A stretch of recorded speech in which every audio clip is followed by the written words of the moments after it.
ನಮಸ್ತೆ ಎಲ್ರಿಗೂ. Hi my dear student.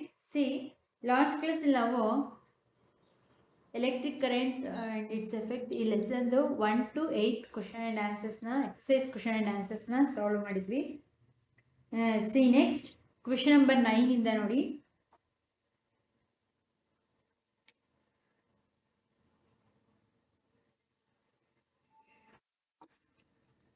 Question number 9, mark T if the statement is true and F if it is false. True and false ಕೊಟ್ಟಿದ್ದಾರೆ.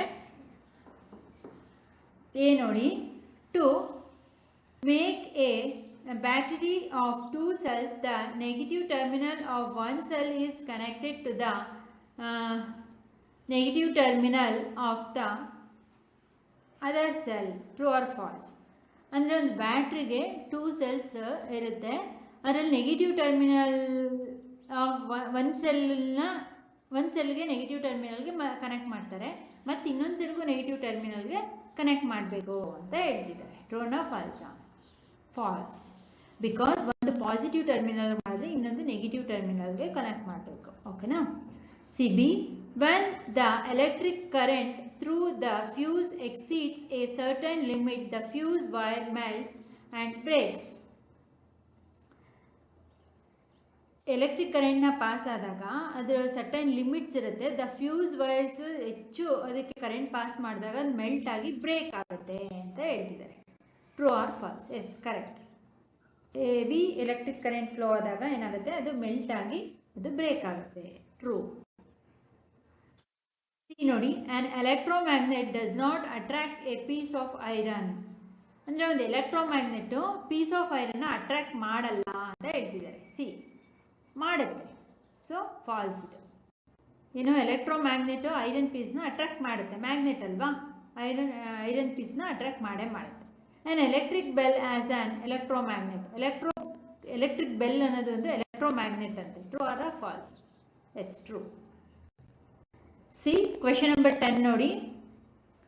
Do you think an electromagnet can be used for separating plastic bags from a garbage heap? Explain. Electromagnet can be used for separating plastic bag from garbage heap. Explain. ಅಂದರೆ electric ಮ್ಯಾಗ್ನೆಟ್ನ separating plastic ಬ್ಯಾಗ್ನಲ್ಲಿ use ಮಾಡ್ತಿದ್ದಾರೆ. From ಎಲ್ಲಿಂದ? Garbage ಹೀಪಿಂದ. Do you ಅಂದರೆ do you think ಆ ಥರ ಯೋಚನೆ ಮಾಡಿ ಅದಕ್ಕೆ ಎಕ್ಸ್ಪ್ಲನೇಷನ್ ಕೊಡಿ. And electric magnet is just like as a bar magnet and it can attract iron pieces only. Electromagnet ಅನ್ನೋದು ಇದೊಂದು ಬಾರ್ ಮ್ಯಾಗ್ನೆಟ್ ಥರ. ಎಲೆಕ್ಟ್ರಿಕ್ ಮ್ಯಾಗ್ನೆಟ್ ಅನ್ನೋದೇನು, ಇದೊಂದು ಬಾರ್ ಮ್ಯಾಗ್ನೆಟ್ ಥರ. ಸೊ ಇದೇನು ಮಾಡುತ್ತೆ, ಇಟ್ ಅಟ್ರಾಕ್ಟ್ ಐರನ್ ಪೀಸಸ್ನ. ಗಾರ್ಬೇಜ್ ಅಂದರೆ ಕಸದ ರಾಶಿಯಲ್ಲಿ ಅದೇನು ಮಾಡುತ್ತೆ, ಕಸದ ರಾಶಿಯಲ್ಲಿ ಅದನ್ನು ತೊಗೊಂಡೋದ್ರೆ ಏನಕ್ಕೆ ಯೂಸ್ ಆಗುತ್ತದೋ ಅದು ಐರನ್ ಪೀಸಸ್ನ, ಕಬ್ಬಿಣದ ಚೂರುಗಳನ್ನು ಅಟ್ರಾಕ್ಟ್ ಮಾಡೋದ್ರಲ್ಲಿ ಹೆಲ್ಪ್ ಆಗುತ್ತೆ. Plastic does not have any magnetic property, so electromagnet cannot be used for separate plastic bags from garbage. So ಇಲ್ಲೇನು, ಎಲೆಕ್ಟ್ರೋಮ್ಯಾಗ್ನೆಟ್ ತಗೊಂಡೋದ್ರೆ ಅದು ಏನು ಮಾಡುತ್ತೆ, ಐರನ್ ಪೀಸಸ್ನ, ಈ ಕಸದ ರಾಶಿಯಲ್ಲಿ ಐರನ್ ಪೀಸಸ್ ಮಾತ್ರ ಅಟ್ರಾಕ್ಟ್ ಮಾಡುತ್ತೆ. ಆದರೆ ಪ್ಲಾಸ್ಟಿಕ್ ಬ್ಯಾಗ್ ಏನು ಮಾಡುತ್ತೆ, plastic bag there is no, ಅಂದರೆ ಗಾರ್ಬೇಜ್ ಕಸದ ರಾಶಿಯಲ್ಲಿ plastic does not have any magnetic property. Plastic ಬ್ಯಾಗ್ಗೆ ಯಾವುದೇ ರೀತಿ ಕಾಂತೀಯ ಗುಣ, ಮ್ಯಾಗ್ನೆಟಿಕ್ ಪ್ರಾಪರ್ಟಿ ಇರೋದಿಲ್ಲ. ಸೊ ಎಲೆಕ್ಟ್ರೋಮ್ಯಾಗ್ನೆಟ್ಗೆ, ಹಾಗಾಗಿ ಎಲೆಕ್ಟ್ರೋಮ್ಯಾಗ್ನೆಟ್ನ ಪ್ಲಾಸ್ಟಿಕ್ ಬ್ಯಾಗ್ಸ್ ಅಂದರೆ electromagnet can be used to separate plastic bags from garbage heaps. Garbage ಹೀಪ್ಸಲ್ಲಿ ಎಲೆಕ್ಟ್ರೋಮ್ಯಾಗ್ನೆಟನ್ನು ಬಳಸಲಾಗುತ್ತದೆ, ಇಲ್ಲಾಂದರೆ ಪ್ಲಾಸ್ಟಿಕ್ ಬ್ಯಾಗ್ನೇ ಬಳಸ್ತಾ ಇದ್ದಾರೆ. ಓಕೆನಾ? ಕ್ವೆಶನ್ ನಂಬರ್ 11 ನೋಡಿ. An electrician is carrying out some repairs in your house. He wants to replace a fuse by a piece of wire. Would you agree? Give reason for your response. ಅಂದರೆ ಒಬ್ಬ electrician is carrying out some repair in your house. ನಿಮ್ಮ ಮನೆಯಲ್ಲಿ repair ಮಾಡೋದಕ್ಕೆ ಕೆಲವೊಂದು ನಿಮ್ಮ ಮನೆಯಿಂದ ತೆಗೆದುಕೊಂಡು ಹೋಗ್ತಿದ್ದಾನೆ ರಿಪೇರಿ ಮಾಡೋದಕ್ಕೆ.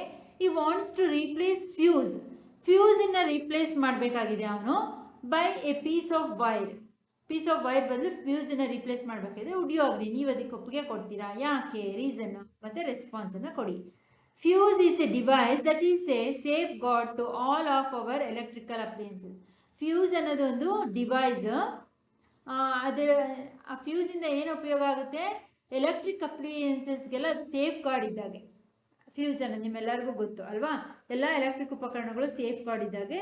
They are made up of special material which melt quickly and break when a large electric current passes through it.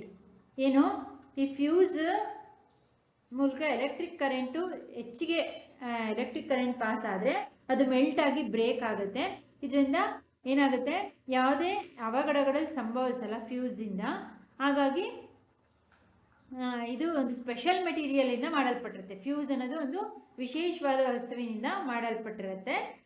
ಇದರಲ್ಲಿ ಹೆಚ್ಚು ಕರೆಂಟ್ ಪಾಸ್ ಆದರೂ ಅದೇನು ಯಾವುದೇ ರೀತಿ ಹಾನಿ ಉಂಟು ಮಾಡಿದಾಗ ಅದು ಮೆಲ್ಟ್ ಆಗಿ ಅದು ಅಲ್ಲೇ ಬ್ರೇಕ್ ಆಗುತ್ತೆ. If an electrician does not use proper fuse wire, instead he use any ordinary electric wire as fuse, it increases the risk of over heating of wires due to flow of excessive current. ಅಂದರೆ ಈ repair ಮಾಡ್ತಕ್ಕಂಥ ಎಲೆಕ್ಟ್ರಿಷಿಯನ್ನು ಫ್ಯೂಸ್ಗೆ ಅದಕ್ಕೆ ಅಗತ್ಯವಾದಂಥ proper ವೈರನ್ನು ಫ್ಯೂಸ್ಗೆ use ಮಾಡಿದ್ರೆ ಇದರಿಂದ ಈಗೇನು ಫ್ಯೂಸ್ದು features ಇದೆ ಯಾವುದೇ ರೀತಿ ವಿದ್ಯುತ್ನಿಂದ ಹಾನಿ ಉಂಟಾಗಲ್ಲ. ಮತ್ತು ಅದಕ್ಕೆ ಎಲೆಕ್ಟ್ರಿಕ್ ಕರೆಂಟ್ ಜಾಸ್ತಿ ಪಾಸ್ ಆದಾಗಲೂ ಅದರಿಂದ ಯಾವುದೇ ರೀತಿ ರಿಸ್ಕ್, ನಮಗೆ ಅಪಾಯ ಅಥವಾ ತೊಂದರೆ ಉಂಟಾಗಲ್ಲ. ಕರೆಕ್ಟಾಗಿ ಬೇಕಾದಂತಹ ಅದಕ್ಕೆ ಫ್ಯೂಸ್ಗೆ ಬೇಕಾದಂಥ ವೈರ್ನ ಯೂಸ್ ಮಾಡೋದ್ರಿಂದ. ಇಲ್ಲ ಅಂದರೆ ಏನಾಗುತ್ತೆ, ಎಕ್ಸೆಸಿವ್ ಕರೆಂಟ್ ಪಾಸ್ ಆಗಿ ಹಾನಿಯನ್ನು ಉಂಟು ಮಾಡುತ್ತೆ ಸರಿಯಾದ ವೈರನ್ನು ಕನೆಕ್ಟ್ ಮಾಡಲಿಲ್ಲ ಅಂದರೆ. ಆಯಿತಾ? It may lead A short circuit and electric equipment and these appliances May catch fire.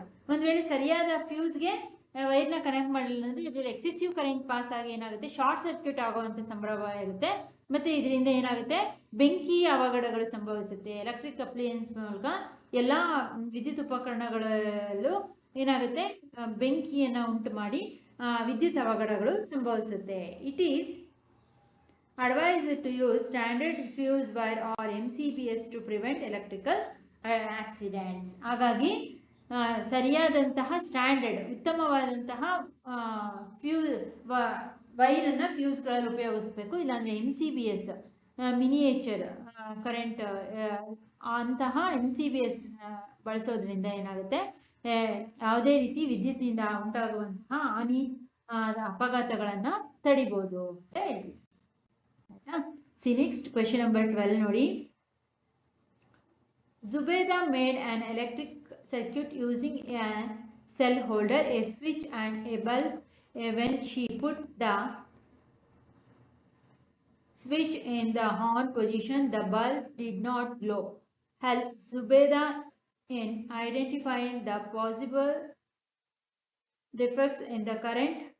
Zubeda ಏನು ಮಾಡಿದ್ದಾಳೆ, ಒಂದು ವಿದ್ಯುತ್ ಮಂಡಲವನ್ನು ಉಪಯೋಗಿಸ್ಕೊಂಡು ಅದಕ್ಕೆ ಏನೇನನ್ನು ತೊಗೊಂಡಿದ್ದಾಳೆ, ಎಲೆಕ್ಟ್ರಿಕ್ ಸರ್ಕ್ಯೂಟ್ ಯೂಸ್ ಮಾಡ್ಕೊಳ್ಳೋಕ್ಕೆ ಸೆಲ್ ಹೋಲ್ಡರ್ ತೊಗೊಂಡಿದ್ದಾಳೆ, ಒಂದು ಸ್ವಿಚ್ಚು ಬಲ್ಬ್ ಎಲ್ಲ ತೊಗೊಂಡಿದ್ದಾಳೆ. ಆದರೆ ಸ್ವಿಚ್ಚನ್ನ ಆನ್ ಪೊಸಿಷನಲ್ಲಿ ಇಟ್ಟಿದ್ದಾಳೆ, ಬಟ್ ಬಲ್ಬು ಆನ್ ಆಗ್ತಾ ಇಲ್ಲ. ಇದಕ್ಕೆ ಏನು ಕಾರಣ, ಏನು ಡಿಫೆಕ್ಟ್ ಇರ್ಬೋದು, ಪಾಸಿಬಲ್ ರೀಸನ್ಸ್, ಏನೇನು ಕಾರಣಗಳು. The bulb may be fused or defected. ಬಲ್ಬ್ದು ಏನಾದರೂ ತೊಂದರೆ ಇರ್ಬೋದು, ಫ್ಯೂಸ್ ಅದು ಬರ್ನ್ ಆಗಿರ್ಬೋದು. Second point, cells are not connected properly, ಅಥವಾ ಸೆಲ್ನ ಕರೆಕ್ಟಾಗಿ ಪಾಸಿಟಿವ್ ನೆಗೆಟಿವ್ಗೆ ಸರಿಯಾಗಿ ಕನೆಕ್ಟ್ ಮಾಡಿಲ್ಲದೆ ಇರ್ಬೋದು. There may be a loose connection, ಅಥವಾ ಸರಿಯಾದ ಕನೆಕ್ಷನ್, ಅದಕ್ಕೆ ಸಂಪರ್ಕವನ್ನು ಸರಿಯಾಗಿ ನೀಡದೇ ಇರೋದು, ಅಥವಾ ಲೂಸ್ ಕನೆಕ್ಷನ್, ತುಂಬ ಸುಲಭವಾದ ಲೂಸ್ ಕನೆಕ್ಷನನ್ನು ಮಾಡಿರ್ಬೋದು, ಲೂಸಾಗಿ ಸಂಪರ್ಕ ಕೊಟ್ಟಿರ್ಬೋದು. The switch is not functioning well, ಅಥವಾ ಸ್ವಿಚ್ಚು ಸರಿಯಾಗಿಲ್ಲದೆ ಇರ್ಬೋದು, ಆನ್ ಆಫ್ ಸ್ವಿಚ್ಚು ಅದು ಸರಿಯಾಗಿ ವರ್ಕ್ ಮಾಡದೇ ಇರ್ಬೋದು. The cells are dried up, ಅಥವಾ ಬ್ಯಾಟ್ರಿ ಸೆಲ್ಲು ಡ್ರೈ ಆಗಿರ್ಬೋದು. The power of the cell has been exhausted, ಇದರಿಂದ ಸೆಲ್ಲಲ್ಲಿ ಇರ್ತಕ್ಕಂಥ ಪವರ್ ಅದು ಎಕ್ಸಾಸ್ಟ್ ಆಗಿರ್ಬೋದು. ಇಷ್ಟು ಪಾಸಿಬಲ್ ಇಂದ ಬಲ್ಬು ಗ್ಲೋ ಆಗದೆ ಇರೋದಕ್ಕೆ ಕಾರಣಗಳು ಇರಬಹುದು ಅಂತ ಹೇಳ್ತಿದ್ದಾರೆ. ಬಲ್ಬ್ ಹತ್ಕೊಳ್ದೇ ಇರೋದಕ್ಕೆ ಇದಿಷ್ಟು ಕಾರಣಗಳು ಇರುತ್ತವೆ. ಕ್ವಶನ್ ನಂಬರ್ 13 ನೋಡಿ. In the circuit shown in figure 14.25, ಒಂದು ಸರ್ಕ್ಯೂಟ್ ಮಂಡಲವನ್ನು ಈ ಕೆಳಗಡೆ ಚಿತ್ರದಲ್ಲಿ ಕೊಡಲಾಗಿದೆ. Would any of the bulb glow when the switch is in the off position? Switch off position ಇದ್ದರೆ ಇಲ್ಲಿರ್ತಕ್ಕಂಥ ಬಲ್ಬ್ ಯಾವುದಾದ್ರೂ ಆನ್ ಆಗುತ್ತಾ, ಆನ್ ಆಗ್ಬೋದಾ? What will be the order in which the bulbs A B C will glow when the switch is moved to the on position? ಇಲ್ಲಿರ್ತಕ್ಕಂಥ bulb A B C ಒಂದ್ರ ನಂತರ ಒಂದು ಇದೆ ಅಲ್ವಾ, ಒಂದಾದ್ಮೇಲೆ ಒಂದು ಆನ್ ಆಗಬೇಕು ಈ ಬಲ್ಬ್ಗಳು ಅಂದರೆ ಸ್ವಿಚ್ನ ಆನ್ ಪೊಸಿಷನಲ್ಲಿ ಹೇಗಿಡಬೇಕು, ಮೂವ್ ಮಾಡಬೇಕು ಅಂತ. Answer, none of the bulb will glow when the switch is in the off position. Switch ಆಫಲ್ಲಿದ್ದರೆ, ಆ ಸ್ವಿಚ್ನ ಆಫ್ ಮಾಡಿದರೆ ಯಾವುದೇ ರೀತಿ ಬಲ್ಬ್ಗಳು ಆನ್ ಆಗಲ್ಲ, ಗ್ಲೋ ಆಗಲ್ಲ. Since the electric circuit is not closed, ಹಾಗಾಗಿ ಎಲೆಕ್ಟ್ರಿಕ್ ಸರ್ಕ್ಯೂಟ್ ಸರಿಯಾಗಿ ಪೂರ್ಣಗೊಂಡಿಲ್ಲ. When the switch is moved on position, circuit is complete and the electric current will flow immediately. All of the bulb will glow instantly. Second question ಏನು, ಸ್ವಿಚ್ನ on ಮಾಡಿದ್ವಿ ಅಂದರೆ circuit ಮಂಡಲ ಸಂಪೂರ್ಣಗೊಳ್ಳುತ್ತೆ, complete ಆಗುತ್ತೆ, ಮತ್ತು ಆಟೋಮೆಟಿಕ್ಕಾಗಿ ಎಲ್ಲವೂ ಒಂದಾದ ಮೇಲೆ ಒಂದು ಇಮಿಡಿಯೇಟಾಗಿ ತಕ್ಷಣದಲ್ಲಿ ಎಲ್ಲ ಬಲ್ಬ್ಗಳು ಬೆಳಗೋಕ್ಕೆ ಶುರು ಮಾಡುತ್ತೆ. ಆಯಿತಾ? ಓಕೆ ಮೈ ಡಿಯರ್ ಸ್ಟೂಡೆಂಟ್, ಇದಿಷ್ಟು ಈ ಲೆಸನ್ನ complete exercise question and answers. ನೀವು ಈ ವಿಡಿಯೋನ ನಿಮ್ಮೆಲ್ಲ ಫ್ರೆಂಡ್ಸ್ಗಳಿಗೂ ಶೇರ್ ಮಾಡಿ ಆ್ಯಂಡ್ ಸಬ್ಸ್ಕ್ರೈಬ್ ಮಾಡ್ಕೊಳ್ಳೋಕೆ ಹೇಳಿ. ಅವರು ಸಹ ಈಸಿಯಾಗಿ ನೋಟ್ಸ್ ಮಾಡಿಕೊಂಡು ಓದ್ಕೊಳ್ಳಿ. ಆ್ಯಂಡ್ ಇಷ್ಟೇ ಕ್ವಶನ್ ಆ್ಯಂಡ್ ಆನ್ಸರ್ಸ್ ಜೊತೆ ಬರೆದಿಟ್ಕೋಬೇಡಿ, ಎಕ್ಸಸೈಸ್ ಕ್ವಶನ್ ಆ್ಯಂಡ್ ಆನ್ಸರ್ಸ್ ಮಾತ್ರ. ಬಿಕಾಸ್ ನಾನು ಲೆಸನ್ ಮಾಡಬೇಕಾದ್ರೆ ಆ ವಿಡಿಯೋಗಳಲ್ಲೆಲ್ಲ ಹೋಮ್ವರ್ಕ್ ಕ್ವಶನ್ಸ್ನ ಕೊಟ್ಟಿರ್ತೀನಿ. ಆ ಹೋಮ್ವರ್ಕ್ ಕ್ವಶನ್ಸ್ಗೆ ಆನ್ಸರ್ ಮಾಡಿಕೊಂಡು ಅಡಿಷನ್ ಕ್ವಶನ್ ಆ್ಯಂಡ್ ಆನ್ಸರ್ಸ್ ಆಗಿ ಈ question and answers exercise question and answers ಜೊತೆನೂ ಆ್ಯಡ್ ಮಾಡ್ಕೊಂಡು ಇಟ್ಕೊಳ್ಳಿ. ಬಿಕಾಸ್ ಟೆಕ್ಸ್ಟ್ ಬುಕ್ ಮಧ್ಯೆ ನಿಮ್ಮ ಯೂನಿಟ್ ಟೆಸ್ಟ್ಗಳಲ್ಲಿ, ನಿಮ್ಮ ಸ್ಕೂಲ್ಗಳಲ್ಲಿ ಟೆಸ್ಟ್ ಎಕ್ಸಾಮ್ ಮಾಡಿದಾಗ ಟೆಕ್ಸ್ಟ್ ಬುಕ್ ಇನ್ಸೈಡಲ್ಲಿ ಕ್ವಶನ್ ಆ್ಯಂಡ್ ಆನ್ಸರ್ಸ್ನ ಕೊಡ್ತಾರೆ. ಆವಾಗ ಆ ಕ್ವಶನ್ ಆ್ಯಂಡ್ ಆನ್ಸರ್ಸ್ ಹೆಲ್ಪ್ ಆಗುತ್ತೆ. ಆ್ಯಂಡ್ ಆದಷ್ಟು ಈಸಿಯಾಗಿ ನೋಟ್ಸ್ ಮಾಡಿಕೊಂಡು ನಿಮ್ಮೆಲ್ಲ ಫ್ರೆಂಡ್ಸ್ಗಳಿಗೂ ಎಲ್ಲರಿಗೂ ಶೇರ್ ಮಾಡಿ, ಅವ್ರಿಗೂ ಸಬ್ಸ್ಕ್ರೈಬ್ ಮಾಡ್ಕೊಳ್ಳೋಕೆ ಹೇಳಿ. ಆಗ ಅವ್ರ ಲೆಸನ್ ಕೇಳಿಕೊಂಡು ಈಸಿಯಾಗಿ ಅರ್ಥ ಮಾಡಿಕೊಂಡು ನೋಟ್ಸು ಸಹ ಮಾಡ್ಕೋಬೋದು. ಓಕೆನಾ? ಓಕೆ ಮೈ ಡಿಯರ್ ಸ್ಟೂಡೆಂಟ್, ಇಷ್ಟರಲ್ಲಿ ಪ್ಲೇಲಿಸ್ಟ್ ಚೆಕ್ ಮಾಡಿ ಒಂದು ಲೆಸನ್ ಕಂಪ್ಲೀಟ್ ನಿಮಗೆ ಎಕ್ಸ್ಪ್ಲನೇಷನ್ ಸಿಗುತ್ತೆ, ಅಲ್ಲಿ ಹೋಮ್ವರ್ಕ್ ಕ್ವಶನ್ಸ್ ಕೊಟ್ಟಿರೋದು ಸಿಗುತ್ತೆ, ಆ್ಯಂಡ್ ಈ ಒಂದು ಎಕ್ಸಸೈಸ್ ಕ್ವಶನ್ ಆ್ಯಂಡ್ ಆನ್ಸರ್ಸ್ದು ನಿಮಗೆ ವಿಡಿಯೋ ಸಿಗುತ್ತೆ. 2-3 ಟೈಮ್ ಕೇಳಿ ನೀಟಾಗಿ ಬರ್ಕೊಂಡು ನೋಟ್ಸ್ ಮಾಡ್ಕೊಳ್ಳಿ. Okay my dear student, thank you.